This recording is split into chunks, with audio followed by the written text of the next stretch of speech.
There was a lot in the Stone Cold podcast. Lane Johnson was the guest. John McMullen wrote about it at 97.3 ESPN.com. And there was a lot of juicy stuff in there, including on the former coach Chip Kelly, the current coach Doug Pederson, Carson Wentz. I mean, there was a whole heck of a lot to dice in Lane Johnson's Stone Cold podcast appearance. Yeah, I think people would be surprised. You're a wrestling guy, Mike, so you know Steve's been doing that for a while. He's actually a pretty good interviewer, and he tends to get stuff out of people that others do not, unless you're like, I don't know, Howard Stern or Mike Gill or somebody of that nature. But he's really good at it, and you know, Lane's a guy who I think he's in a comfortable environment there, and when you put those two things together, you got some pretty interesting stuff. And obviously, I mean, he was above board with his insults about how the Patriots do things shortly after the Super Bowl, saying it was a fear-based organization, things like that. So, and he's always been an outspoken guy, but I think it was just turned up a notch because, you know, Steve Austin's really good as far as promos go, and sort of in Rome, do what the Romans do. I think that's kind of what happened there. Right. I mean, I was saying earlier, he's very good at drawing it out of you. Like, if you're not giving him what you want, he certainly wants to say, hey, I brought you on here to say something. You got to give me something. Yeah, exactly. And I think people would be surprised. He gets a lot out of people, and typically they don't want to go that far. And when you couple that with the fact that Lane likes to, you know, he doesn't shy away from controversy to begin with. He never has, and I don't think he ever will. So you got a lot of honesty, and he doesn't like the Patriots, and I don't think there's anything wrong with that. That's all the great rivalries in sports. We've kind of lost that. There's sort of an undercurrent of disdain between the teams, and from his perspective. And by the way, the one thing I think that rings true is a lot of people are beaten before they get on the field by the Patriots. I think that's 100% true. I think they play into their reputation. They enter with a lack of confidence, and I have no issue whatsoever with Lane pointing that kind of thing out. He did say, here's what pissed me off. I respect Bill. I respect Tom Brady. But just because the way that they won the Super Bowls, the Patriot way, is that how everybody else is supposed to do the same thing? No, it's not. And that's what I got mad at, the arrogance by them. Because he did go on to say later on about Doug Pederson, John, that Pederson tells them before every game, let your personality show, which is a clear different message than what Bill Belichick's showing. Sure, and there's always, we talk about all the time, there's different ways to do things. And obviously the Patriots have had a ton of success. You can't criticize them from that perspective. What they do works. Doesn't mean you can't get it accomplished in a different fashion. The Eagles proved that. They did it in a different fashion. Doug does encourage people to show their personality and be themselves. I think partially that comes from the fact that he was a player in this league. I've talked about it a lot for a very long time. I think he's got the pulse on that locker room. I think that's one of his strengths as a coach. But there are other ways to do it, and Belichick does it in that sort of Bill Parcells disciplinarian way, and that has worked well for him. I mean, he's the greatest coach in NFL history. So there are just, you know, that's just sort of a different prism, a different way to look at things, and they've each been able to accomplish it in different ways. John McMullen at JF McMullen. He also was asked about Chip Kelly, and I thought it was interesting, some of the things. It sounded like, you know, I equated it to like a Christian Scientist to you know, a Scientology where you're bought in, and then you start to see, what am I doing? I'm trying to get out of this thing. He kind of looked at it like we all kind of bought in from the get-go, but they started to trade these guys that we were all like, what's going on here? Yeah, and one of my favorite quotes ever, I talk about it a lot, is after Chip was let go and sort of that off season when players could finally take a breathe and a sigh of relief, and Lane kind of just said, I'm sick of this bleeping you-know-what. He was just tired of it and tired of that system. I don't think, obviously when things go bad, it's easy to look in hindsight, but I think it's pretty clear what sort of, it destroyed Chip Kelly, to be honest, for lack of a better term. And that's the failure to realize that this is a talent-based league. And he thought his scheme was more important than talent. And when you start talking about players like LaShawn McCoy, Deshaun Jackson, we know all the names, it's difficult to replace that. You're not going to replace that with scheme. I don't think he understands that to this day. And I think he sort of blames his failures on other things, whereas players know better than anybody else. And that's why they've embraced Doug Pederson, because Doug will say it. This is a talent-driven league. You could be the best coach in the history of the world. You're not going to win without talent. You might be able to win more than an average coach. You might be able to take a 6-win group and win 7 or 8, but you're not winning Super Bowls unless you have talent. Yeah, and he brought up Doug Pederson, and I thought the message that he saw that that Doug is no ego, not some awkward guy. Now he didn't say who he was talking about, but I guess that's a shot at Chip Kelly there. But you sit down, you have breakfast with him, you talk about life, and I think that was a pretty telling thing. That here's Doug Pederson. He's sitting in the cafeteria just like everybody else, sitting around like he's one of the guys. And that's maybe him being a former player that does come out.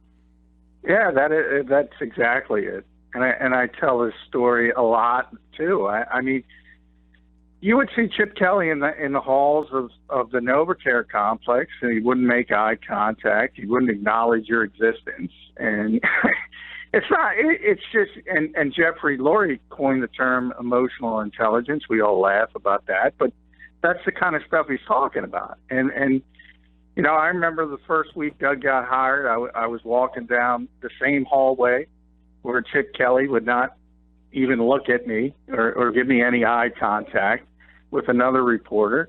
And he said, "Hey, guys, how you doing?" And we just looked at each other like, oh, the head coach talks to us now and acknowledges our existence. Something new. It just shows, and again, I go back to Jeffrey's term, emotional intelligence.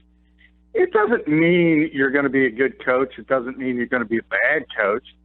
But, people will look at you differently if you sort of are awkward in a social setting. And I think Chip was very, very awkward in those types of settings with his players. Forget about reporters and everybody else. What's most important is to connect with your players, whereas Doug is obviously very connected to his players.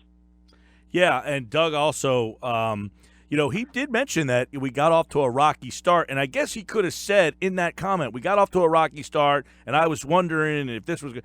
He didn't say that. He said, we had a lot of brilliant minds in there, and we got off to a rocky start, but you can almost hear Lane Johnson say, I understood that we weren't playing well or we got off to a rocky start, but he didn't say this, but he didn't also bash him. It felt like he said, even though we got off to a rocky start, I had the feeling that this was going to work. Yeah, I think that rocky start's been analyzed, and really it was completely unfair. I talked about it with you a lot, and the fact that, remember what happened, and the fact that Sam Bradford was the starting quarterback and traded 8 days before the regular season. Carson Wentz, remember, was injured in the preseason, barely had a preseason. All of a sudden he's thrown into the fire as a rookie quarterback, coming from a lower level school, an FCS school, and they ended up winning 7 games. When they traded Sam, I know I had him at 5 wins, maybe even worse, coming into that season. So from my perspective, I thought they overachieved. I thought they did better than what I expected them to do. I guess it was because they got off to that good start. They got off to the good start. And then they fell apart. I mean, they had some ugly losses in that losing streak. Well, sure, and that's what happens with a young quarterback and a guy who was banged up and a first-time head coach. He's definitely learning. But I always thought, and Mike, I always thought there were signs that he was going to be a good coach. I wasn't going to say he was going to win a Super Bowl in year 2. That's astonishing.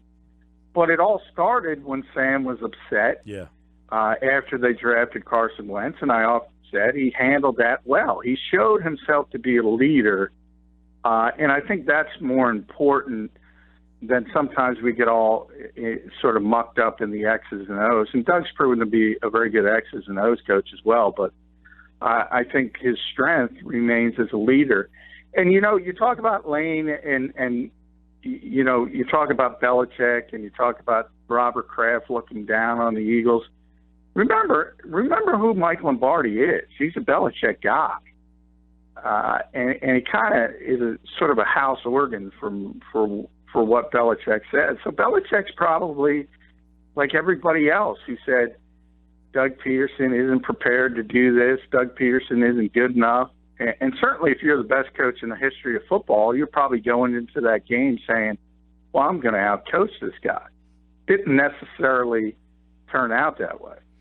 Yeah, and speaking of X's and O's, real quick, T.Y. Hilton, all-in coaches. Colts' new coaching staff is giving everything it's got this offseason. So it sounds like Frank Reich is being certainly well-received in Indianapolis already. Yeah, I mean, that's a sort of a different market than Philadelphia. So Frank is going to be embraced, and he should be. And every first-year head coach should be given some rope to see what kind of coach they're going to be. I think it's pretty evident that Frank did a really good job here. And ultimately, I think he will be successful there. It will be a lot easier if Andrew Luck is healthy. I think, obviously, he hasn't thrown a football in an NFL game. I think it's 500 days, like yesterday, or it's been a long time. So if they can't get him back on the field, it's going to be much more difficult. But all indications are he will be back, and if he is, I think Frank's going to have a good opportunity. That's not as bad as a situation as it may look if Luck is healthy. John, give us the insight on Brandon Graham and what's happening there. I mean, it seems like a lot of these guys, a lot of these Eagles are slipping out that they're needing surgery and things have happened. Yeah, well, I mean, maintenance surgeries are not that big of a deal in the NFL. They happen all the time. I think, I don't know if it's a concern, but there's a lot of players on this team that are not going to be doing anything in the spring. Yes. And Brandon just adds to that list. It's obviously headlined by Carson Wentz, but, think about the guys who are still coming back. I mean, Jason Peters isn't going to do anything. Chris Maragos, Jordan Hicks. And then we talk about Alshon Jeffrey. He had shoulder surgery. He's not going to do anything until training camp, on and on and on. And these are obviously Tim Jernigan being maybe the most serious of all, out 4 to 6 months. That's a lot of big names that isn't going to be doing anything. Now, the coaches will tell you the off season is sort of for teaching, and then the preseason is for evaluation. Then you get into regular season mode. So the teaching part of it is obviously much more important for the younger players, the players who haven't proven themselves. So I don't think it's catastrophic by any stretch, but it is a little bit concerning when you see all the names that aren't going to be doing anything. Yeah, now this is the cleanup from that ankle sprain that he got during the regular season, which means he played in the Super Bowl and in the playoffs through that injury. Yeah, that was it kind of glossed over. It was a pretty serious injury. He did it on Christmas night against the Raiders. Remember, he missed the meaningless Week 17 game. Then he had the week off, and then he was back for the playoffs. But he wasn't himself. He wasn't nearly 100%. and it looks like he was trying to let it heal on its own. They weren't happy with the way it was healing, so they did the procedure, and he should be ready for training camp. That part of it's no concern. But it shows you, I mean, a lot of these players do it. Alshon Jeffrey played the entire season with a torn rotator cuff. These guys, what they go through sometimes that people don't realize. And, I often say they think they're video games and they think they're going to show up and be consistent from week to week to week. Injuries are a big part of it, and not just season-ending injuries. Obviously, when Carson Wentz tears an ACL, well, he's out. So it's pretty obvious it impacts you. But when there's guys like Brandon who are fighting through significant injuries, and Alshon that needs surgery and significant surgeries, you often don't think about those kind of things, and it has a really big effect on the player and the team. Yeah, another guy we didn't mention, which was Derek Barnett. He had sports hernia surgery earlier this week. Yeah, and that's not quite as serious. That's one of those surgeries that happens quite often in today's NFL. So he'll be back, but he's another guy who's going to be on that list. And I think he's the type it's a little bit more important for, because he's still a very young player, obviously, coming into his second season. Still a lot to learn. You hope he's going to take a big step forward this year. So it's probably more impactful for a player like him than a player like Brandon or Alshon. John McMullen's with us, and speaking of the defensive line, an old name that we might have forgotten about, that he was even still in the league, could be making his way back to Philadelphia. Yeah, Cedric Thornton. The Eagles it's pretty clear they want to add a veteran body to that defensive tackle mix to make sure they have competition. They brought in Courtney Upshaw, looked at him. They're looking at Cedric Thornton. They had some interest in Terrell McClain before he signed with Atlanta. And this is all obviously in the wake of Tim Jernigan's back surgery. So it's evident that they want to add a veteran body, and that's sort of to push the guys like Destiny Vallejo, Elijah Qualls, a second-year player, even Bruce Hector, who they gave a lot of money to as an undrafted free agent. Maybe he's in the mix.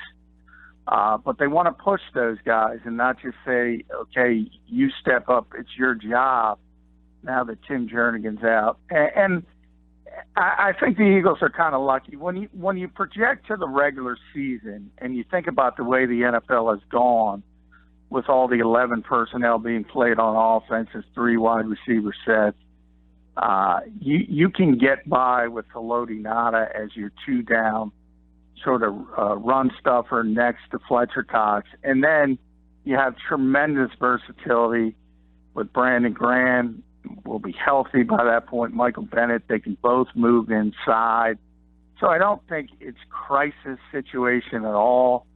I think they'll be fine, but it's pretty clear they at least want to bring in a veteran for the off season to kind of push those younger players.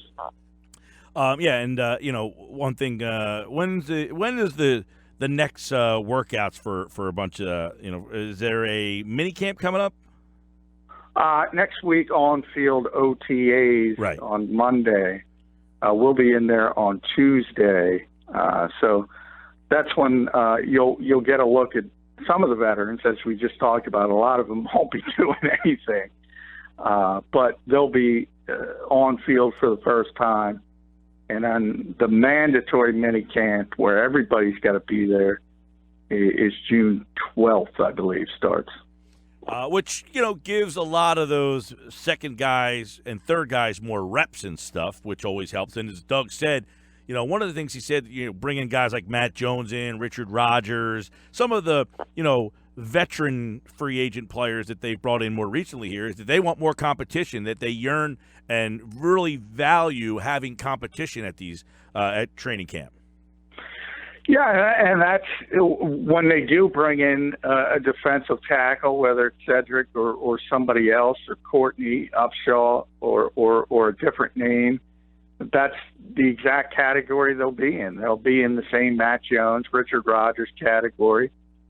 Design, obviously veteran players who have experience, who've had success in this league, to push the younger players. And from there, you sort of let the competition shake itself out. If there's young players step up, you'd prefer to keep them, to be honest, because for a number of reasons. They're cheaper. They don't have as much mileage on them. But you also, as I said, you don't want to just hand them the job, because then you have it's human nature to kind of feel relaxed and say, nobody's pushing me. I have this roster spot. And that's the last thing you want with a young player. Now, real quick on Cedric Thornton. When he was here before, he was a 4-3 tackle, right? Well, he was a 5 technique. So, it depends how you look at it. Sort of you have the edge rushers, the ends play that 5 technique, and then you have a true nose tackle. So what Bill Davis did, he would be, now there's sort of a shift in how they identify players. Edge players are edge players now instead of defensive ends or linebackers. And you have really only 2-3 down linebackers.